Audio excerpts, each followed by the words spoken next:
से निकलती है, ऐसी भावना मन में आती है। तो श्री तिरुपति बालाजी में एक बार श्री अनंताचार्य जी पहुंचे बहुत वर्ष पहले।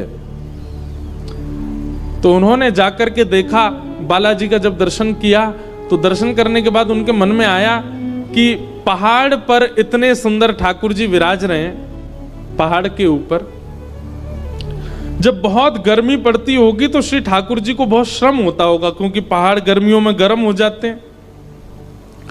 तो उन्होंने मन में विचार किया कि अगर एक सरोवर यहां मैं बनवा दूं, कोई धन नहीं था उनके पास में, लेकिन वो था कि मैं खुद परिश्रम करके खोद खोद के एक सरोवर बना दूं, वर्षा होगी खूब पानी भर जाएगा तो ठाकुर जी जल क्रीड़ा कर लेंगे, थोड़ा जल समीप होगा तो उससे ठाकुर जी को ज्यादा श्रम नहीं होगा। तो श्री अनंताचार्य, ये एक वैष्णव का स्वभाव है। हम लोग कैसे हैं पता है, बिहारी जी गए, दर्शन किए, बिहारी जी दिख गए, चलो वापस भाग के बसौली। हम तो ऐसे हैं।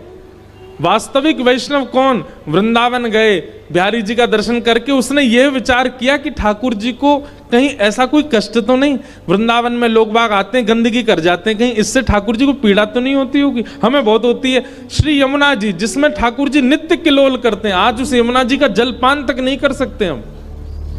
ऐसी भावना जिसके चित्त में प्रकट होती हो कि मैं धाम के लिए कुछ कर जाऊं, मैं ठाकुर जी के सुख के लिए कुछ करके जाऊं। उनको तो सब कुछ है, पर फिर भी मेरे मन की भावना कि मैं कुछ ठाकुर जी के लिए करूं।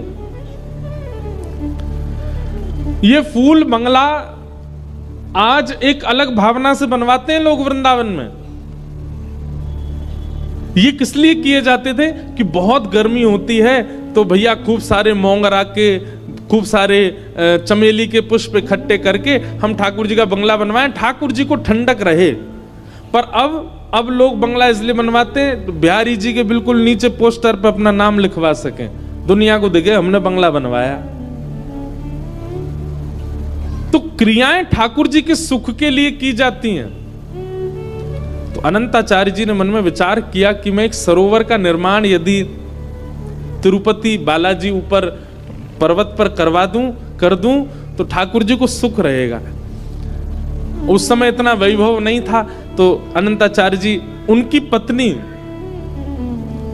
वो सगर्भा थी, उनके गर्भ में कुछ महीने का बालक था, वो भी साथ में थी।